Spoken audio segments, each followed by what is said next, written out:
first to highlights. Lagos State Government unveils waste management plans to establish waste-to-energy plants across the metropolis. Tertiary institutions adopt 140 as minimum score for admission. On authority, United Nations top court to give opinion on the Israeli occupation of Gaza. And in sports, Minister of Defense joins pre-Olympic campaign for Team Nigeria. And now the details. I am Akan Usen.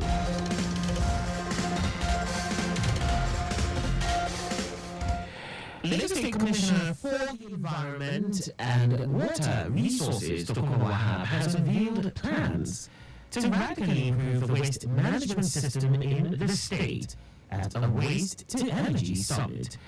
The event, with the theme Driving Environmental Sustainability, brought together key stakeholders to discuss sustainable solutions to waste management challenges.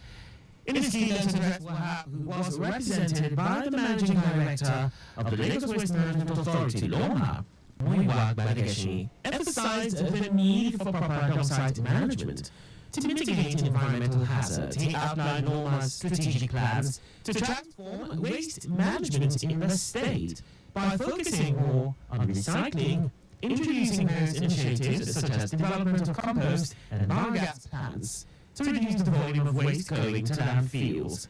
Wahab also announced plans to establish waste-to-energy plants at Badagry, Ekpe, and Ushosun, adding that other alternatives are being explored to be used as landfills, as the government is working on shutting down the Ushosun landfill.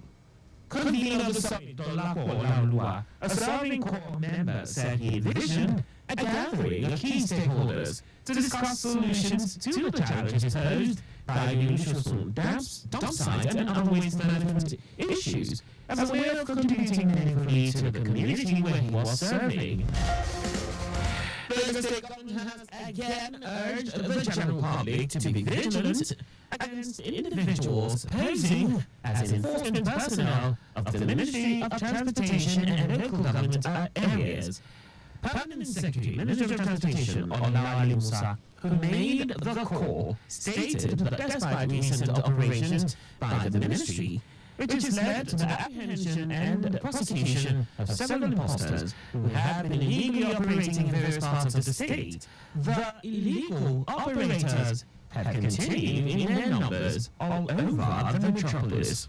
Musa revealed that the fake enforcement personnel, two of which were apprehended at the Sele Ijesha roundabout, Itire, on Wednesday, are now rampant in areas such as Mushi, Itire, Ijesha, Ilasa, and Ikeja, saying that they have been impeding traffic through nefarious activities and exploiting unsuspecting motorists, while urging the public to collaborate with the ministry by reporting any suspicious activities involving the fake enforcement imposters to the ministry's public complaint numbers 0902 000 4000 or 0902 000 9000.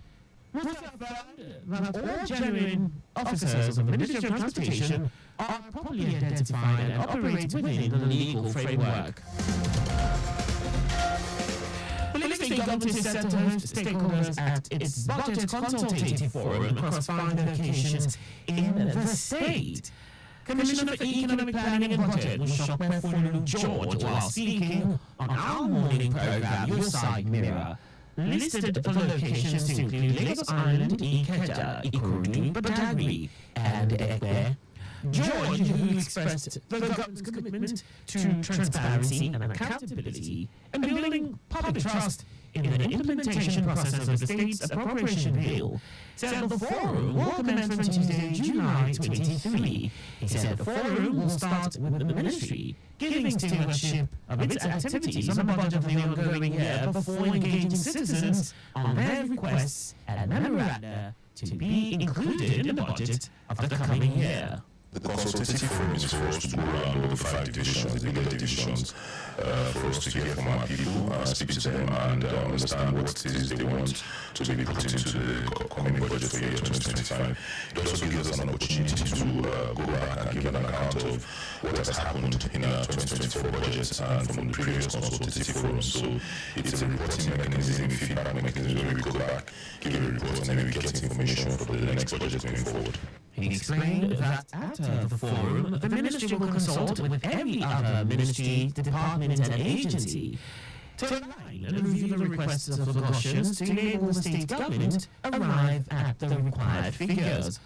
The Commission noted that the half-year reviews of the 2024 budget have been carried out and the state government is on target on all its microeconomic indices, but plans to expand the revenue drive with a focus on other sources outside taxes and internally generated revenue, IGR. There are a lot of people who are still not captured within the tax brackets, and I think what you find is that with proper technology and rolling out technology, we will capture a lot more people and bring them into the tax bracket. We're also going to streamline the tax process where people know what they're paying for. I think sometimes a lot of challenges is that people feel that there's multiple taxation in various places, but all that is being streamlined to ensure that when you pay your tax, you know what you're paying for, and it's easier for people to, because people who pay the taxes once they know what they're paying for and they can see the service that is being delivered to them.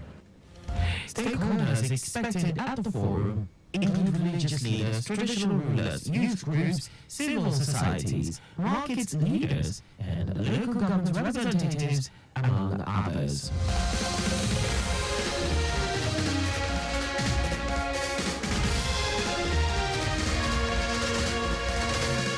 And now to the rest of the stories.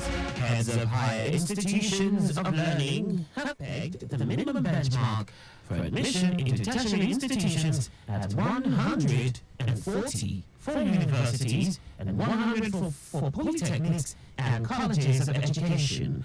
They took the position at the 2024 policy meeting organized by the Joint Admissions and Matriculations Board, JAM, in Abuja.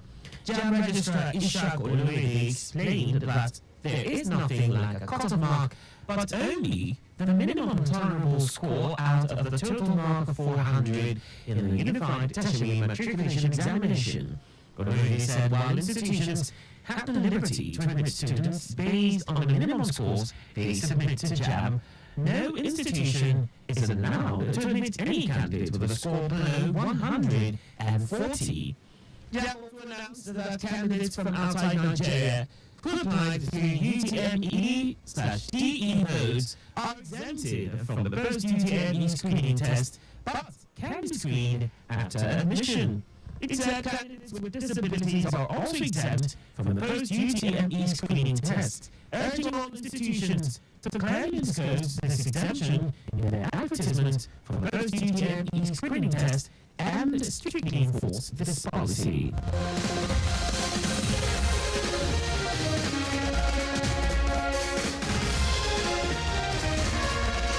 The National Assembly will get an executive bill on the new national minimum wage by Tuesday, following an agreement between President Bola Tinubu and Labour leaders on higher remuneration for workers.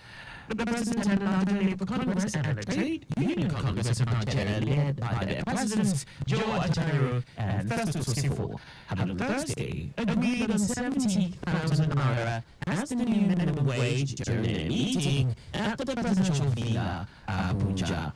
The wage will replace the 13,000 naira minimum wage that expired on April 18.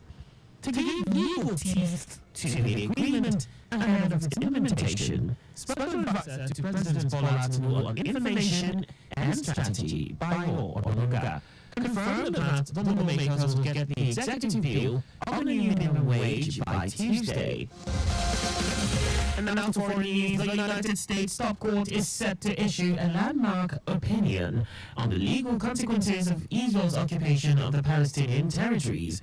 The International Court of Justice, ICJ, based at The Hague in the Netherlands, has been examining the issue since the beginning of last year at the request of the UN General Assembly. The court was specifically asked to give its view on Israel's policies and practices towards the Palestinians and on the legal status of the occupation. Depending on its findings, it could mark the first time the ICJ has delivered a position on whether the 57-year-old occupation is illegal.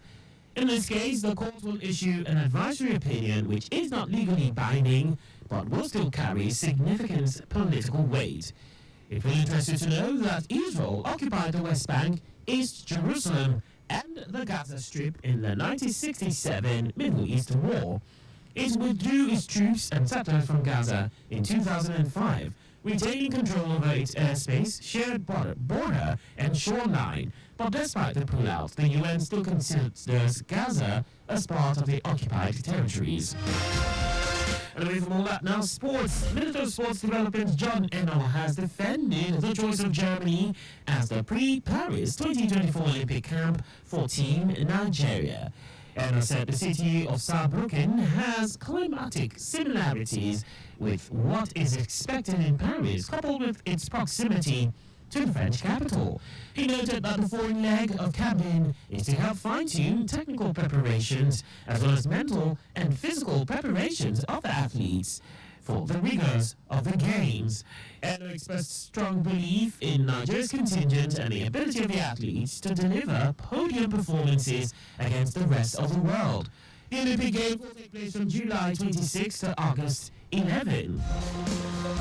That's all for the news at noon. Slow down at road junctions, intersections, and pedestrian crossings. You can follow us on like all our various social media platforms on X, Traffic Radio 961, Facebook, Lagos Traffic Radio 96.1 FM, Instagram, Lagos Traffic Radio 961, on YouTube. Subscribe and watch us live on our channel, Traffic Radio 961.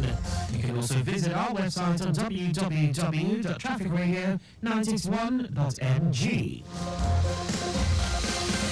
Did you know that the Sanwo-Olu administration renovated 197 public schools across the state? You can get more details on the Lagos State Government website. To end the news, here are the highlights of the major stories.